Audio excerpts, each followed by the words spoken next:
తాకట్లో ఉన్న బంగారాన్ని విడిపించి ఆ రోజున మార్కెట్ ధర కట్టి మిగిలిన డబ్బును మీకు అందిస్తుంది కొమ్మూరి గోల్డ్.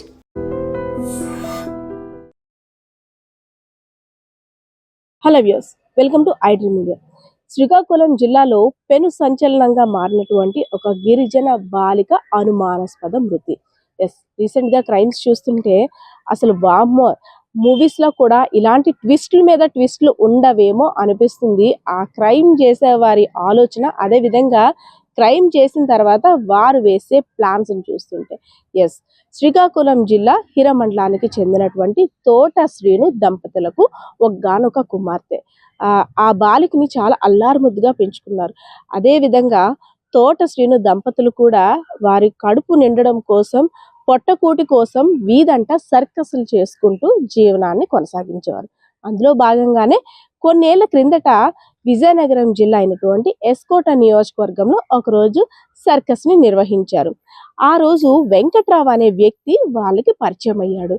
అరే ఆడపిల్ల ఉంది, ఆడపిల్ల ఉన్నప్పుడు మీరు ఆ పిల్ల భవిష్యత్తు గురించి ఆలోచించడం మానేసి వీధి వీధికి తిరుగుతూ ఇలా సర్కస్ నిర్వహించుకుంటున్నారు కదా, రేపు పొద్దున ఆ బిడ్డ భవిష్యత్తు ఏమవుతుందంటే ఒక 4 మంచి మాటలు చెప్పాడు. సో ఎవరైనా మన మంచి కోరి మంచి మాటలు చెప్తే వాళ్ళని మనం ఈజీగా నమ్మేస్తాం. ఆ తోట శ్రీను కుటుంబం ఏదైతే ఉందో అదే చేసింది. మా కుటుంబం గురించి, మా బిడ్డ భవిష్యత్తు గురించి ఆలోచిస్తున్నాడు కాబట్టి ఒక మహానుభావుడి కింద ఆయన ఊహించుకొని ఒక కుటుంబ సభ్యుల వారి ఇంటికి పిలిచి, హిరమండలానికి, శ్రీకాకుళంలో ఉన్నటువంటి హిరమండలం ప్రాంతంలో ఉన్నటువంటి వారి ఇంటికి పిలిచి ఒక బంధువుల మెలగసాగాడు. సో పాప చదువు మీద దృష్టి పెట్టండి, పాప చదువు బాధ్యత నాది, తనకయ్యే ఖర్చంతా కూడా నేను భరిస్తాను, మీ జీవితం ఎలానో సర్కస్లు చేసుకుంటూ ఇలా అంకితం చేసేసారు, సో పిల్లనైనా అలా ఉంచొద్దంటూ ఆ పాప యొక్క బాధ్యతని తను తీసుకొని ఎస్కోట్లో ఉన్నటువంటి ఒక హాస్టల్లో చేర్పించి పాపకి గార్డియన్గా వ్యవహరిస్తూ తను 10th క్లాస్ వరకు చదివించాడు. అంతా బాగానే ఉంది.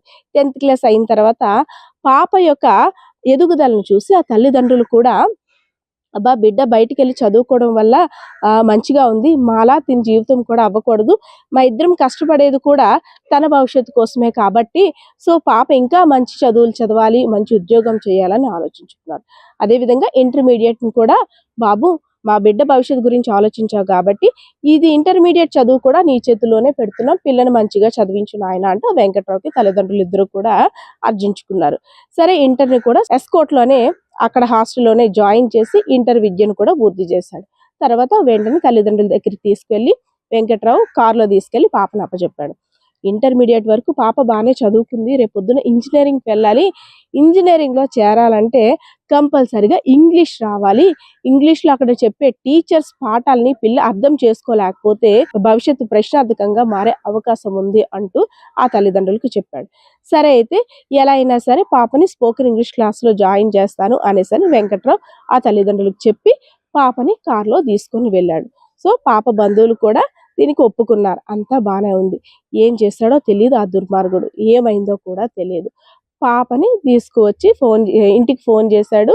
ఫోన్ చేస్తే వాళ్ళు ఎవరు కూడా ఎత్తట్లేదు, ఎందుకంటే వాళ్ళు సర్కస్ దీంట్లో ఉన్నారు కాబట్టి. సో బంధువులకి ఫోన్ చేసి, ఎవరైతే ఈ బాలిక ఉందో అంటే మృతి చెందినటువంటి బాలిక ఉందో వాళ్ళ బంధువులకు ఫోన్ చేసి, పాప పరిస్థితి ఏమీ బాలేదు కాబట్టి ఇంటికి తీసుకొచ్చేస్తున్నాను అనేసని కారులోండి తీసుకొచ్చి అపస్మారక స్థితిలో ఉన్నటువంటి ఆ బాలికని కుటుంబ సభ్యులకి అందించాడు. ఏమైంది తల్లి, ఏమైంది, నోరంతా బ్లడ్, ముక్కంతా బ్లడ్, అసలు ఏమైంది, నా బిడ్డకి ఏమైందని గుండెలు పగిలేలా రోధిస్తున్న సమయంలో చిన్న కదలికలా తల్లిదండ్రులకి అనిపించింది. అంటే తల్లిదండ్రులు బిడ్డ చనిపోయిందనే మాట నమ్మలేక కొన ఊపిరి ఉందేమో అనే ఆలోచనతోటి మా బిడ్డ బ్రతికే ఉంది, ఆసుపత్రికి తీసుకువెళ్దాం, అంబులెన్స్ ఫోన్ చేయండి అంటే మళ్ళీ వెంకట్రావే అంబులెన్స్ ఎందుకు, నా కారులో తీసుకువెళ్దాం అంటూ శ్రీకాకుళంలో ఉన్నటువంటి ఒక ప్రముఖ ఆసుపత్రికి తీసుకువెళ్లారు. అక్కడికి వెళ్ళిన తర్వాత డాక్టర్లు అయితే మాత్రం చూసి అసలు ఏం జరిగిందో ఏంటో అని వివరంగా కనుక్కున్నారు. అప్పటికే ఎవరైతే వెంకట్రావు ఉన్నాడో ఈ తోట శ్రీను ఫ్యామిలీకి మొత్తం భయపెట్టేశాడు.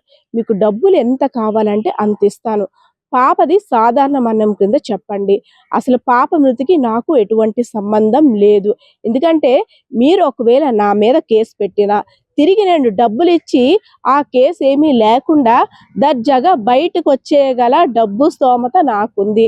నాకు పెద్ద పెద్ద వాళ్ళతో పరిచయాలు ఉన్నాయి కాబట్టి పాప వృత్తికి నాకు ఎటువంటి సంబంధం లేదని నేను కేసు గెలిచి వస్తాను. సో మీరు డబ్బులు పోగొట్టుకుంటారు, అన్నిటికీ దూరం అయ్యే పరిస్థితి ఏర్పడుతుంది అన్నట్టు వార్నింగ్ చేశాడు.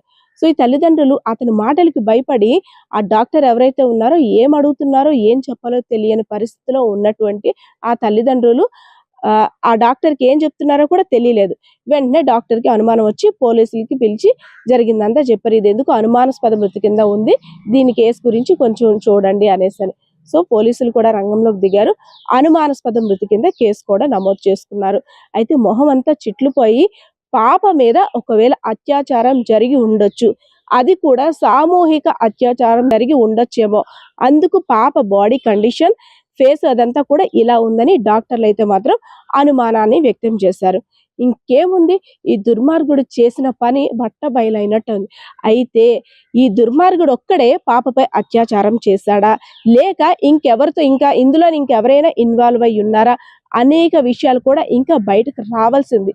అంటే తన బిడ్డగా చూసుకుంటాడు అని వెంకట్రావుని నమ్మి తన ఒకగానొక కూతురు అయినటువంటి ఆ బిడ్డను అతనితో పంపించడమే ఆ తల్లిదండ్రులకి గర్భశోకాన్ని మిగిల్చిందా? నిజంగా ఇప్పుడు పిల్లల్ని బయటికి పంపించాలన్నా, తెలిసిన వారింటికి పంపించాలన్నా 1కి 10 సార్లు ఆలోచించాల్సిన పరిస్థితి కనిపిస్తుంది ఇలాంటి సంఘటనలు చూస్తుంటే. సో ఒక సొంత మనిషిలాగా వెంకట్రావుని ఆ కుటుంబ సభ్యులు నమ్మారు. తన బిడ్డ భవిష్యత్తు కోసమే కదా తను ఆలోచిస్తున్నాడని మొత్తం అన్ని ఇంట్లో కుటుంబ పరిస్థితులు అన్ని కూడా వివరించారు.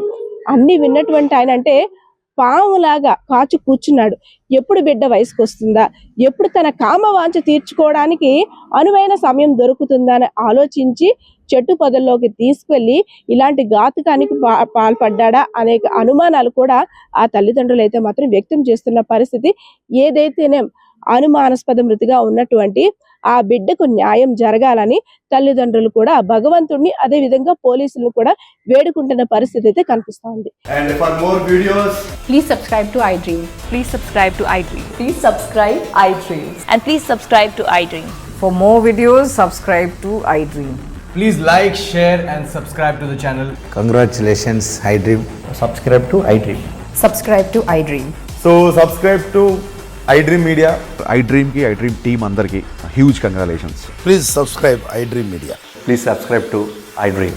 Subscribe iDream. Please subscribe to iDream.